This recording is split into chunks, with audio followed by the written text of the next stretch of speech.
I'm gonna just end this here with one final question to Jason. So obviously the downtown secondary plan it's naturally created a great deal of conversation and just overall commentary through residents. The plan is being seen, in my understanding, as a model for other cities as well, which is great, and kudos to everybody involved. But can you speak to how this will impact our city and position Hamilton for greatness moving forward?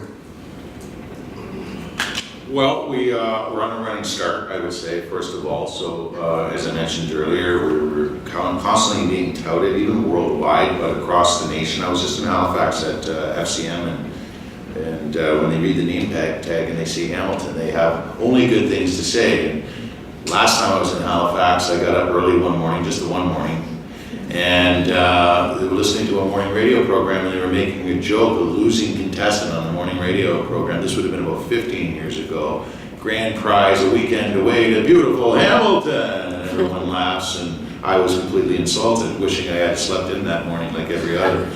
So we have incredible momentum happening. We have incredible investments happening.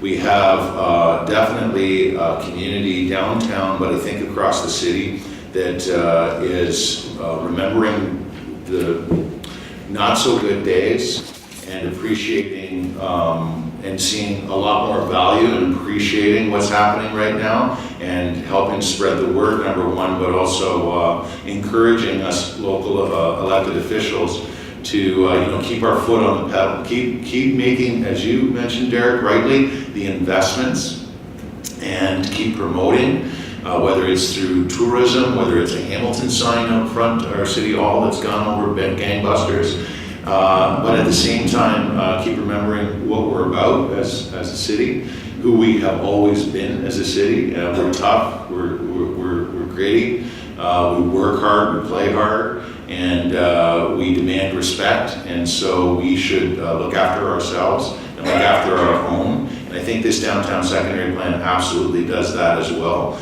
And it celebrates the momentum, and at the same time it looks after our own. And to me, nothing sells better because I talk to a lot of people, many of them from Toronto, which is nothing wrong with that. Unless you're a Ticats fan and they're Argo fans, that rivalry will always exist.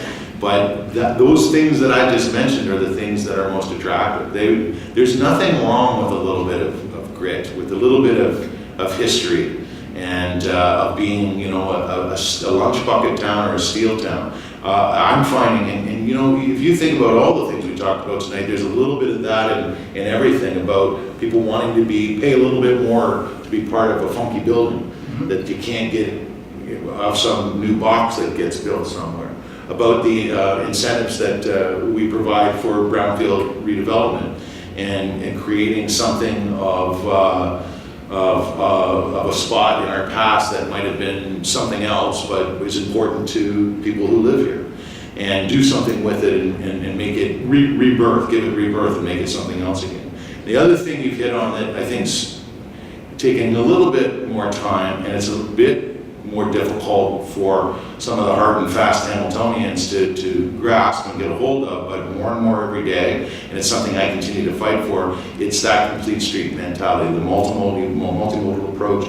We're discussing things like the transportation master plan, and we're focused, and we're hiring people that are the best in their field, working for the city of Hamilton to try to convince others that aren't as open-minded around this table that when we invest, and this plan is riddled with promoting complete streets and these sorts of things as well. But when we invest in the complete streets, in the bicycle infrastructure that sometimes drives you mad when you're stuck in traffic, only during rush, when you invest and take a lane away and create a more complete pathway or street, when you contemplate things like, enhancing funding for public transit, supporting the LRT, fighting for that all-day go that we were promised, all of those things tied together are huge opportunities and huge investments that we're making, because they're the things that your generation and then your kids are really going to be wanting to be a part of. And that sells the city. Those items, when you put them all together, sells the city just as much as a good design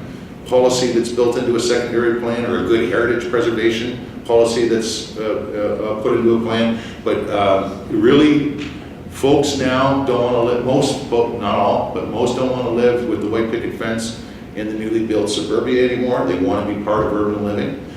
Most young people now either can't afford 2 cars, even one. The big 3 automakers have no clue where that market went, that demographic went, and it's not getting better. They want to be part of a livable, walkable, complete community, and that's so key to the way we move forward. And for us as elected officials, most of us, I think, understand it.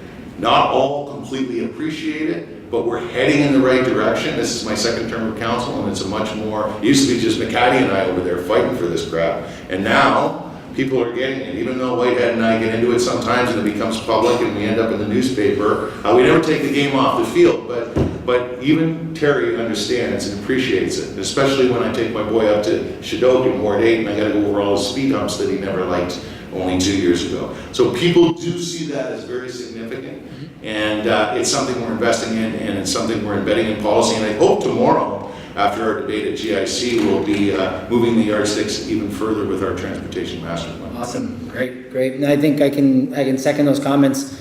I think back to the 2009 is when I got into the real estate business, and that was a different time in Hamilton. I was keen to downtown Hamilton. I was in an office on the East Mountain, and whenever I would have conversations about downtown Hamilton, I would typically get the same type of response from people. Why would I ever try and do business down there? Why would I focus down there? Never mind, why would I buy a family home north of Barton Street in 2010? The city's changed dramatically. It's something I'm very proud of, and I got to thank everybody here because ultimately you make my job a lot easier. You guys are doing the sales techniques for me. I just got to show up at this point, so thank you. Making the city so much better, much more accessible, putting in great policies and plans that allow us all to enjoy this community and benefit from this new development or even repurposing of old buildings.